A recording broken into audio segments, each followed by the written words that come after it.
Good afternoon, fellow gardeners. It is March 11th. It is time to start our potatoes. Ideally, our potato starting date is March 15th, or if you want to look at St. Patty's Day, March 17th. Mid-March is a good time to start potatoes here in Tennessee.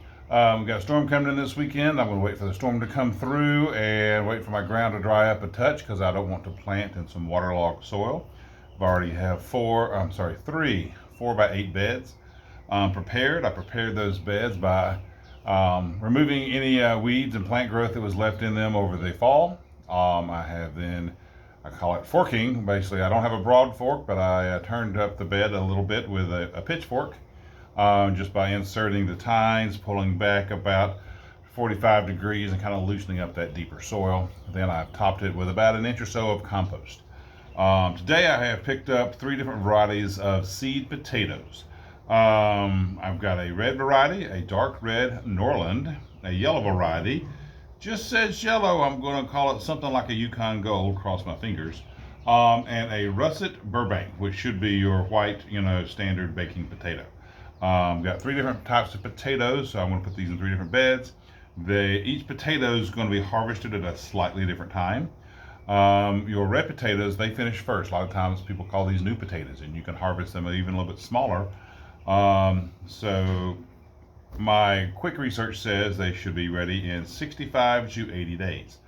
And my yellow potatoes should be ready between 80 and 90 days, and the russets should be ready in about 120 days, or 4 months. So all of March, all of April will be 60 days. So end of April, I might be harvesting some red potatoes, and then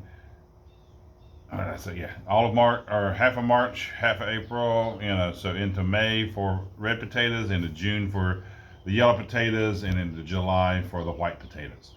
I hope to follow these all up with some summer squash after I pull them out of the beds.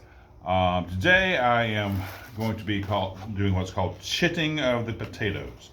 So you can plant the potato whole in the ground. The whole potato will give you a better harvest than a half of a potato. Today I plan to cut them into maybe 4 pieces. We're going to see how sizable these potatoes are. Every time you cut the potato, you don't necessarily double your yield, but it's about maybe 1.5 times. So this potato here already has some eyes on it. The eyes have already started to sprout. That's a good thing. I want to cut it into segments. I want to make sure that there's at least one of these little sprouts on each segment. So let's see if we can cut it down the middle here. And then I'm going to cut it again. Now there's 4 pieces. There's an eye on that piece. I'm going to be putting these into I'm just using 10 by 20 plant trays just to keep my pieces separated, and kind of leaving them the damp inside, leaving it exposed to air. It is going to kind of scab over a little bit. It'll dry up a bit over the next few days, and then I will plant out kind of the dried up piece of potato here into the ground. This basically helps. Because I'm cutting it, it's not sealed all the way around with its protective skin. So it's going to form this new protective layer here over the next several days. I plan to just leave these out here in the garage, cool, dry spot. And then we'll plant in after the storm passes. So middle of next week, so around the 17th, St. Patty's Day.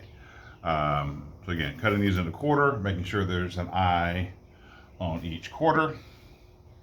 If I didn't have a sprouted eye on each quarter, then I would just maybe cut into thirds or halves.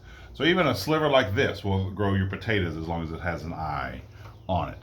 So I am trying to fill 4x8 beds with these boxes of potatoes. So that was 1, 2, 3, 4, 5. 5 potatoes in here that I'm cutting into roughly 4 pieces, because this one here, I'll probably just have to cut this small one into 2 pieces. And we'll see how it does. So roughly 20 pieces, so 40 pieces in my bed. So my 4x8 bed is my plan.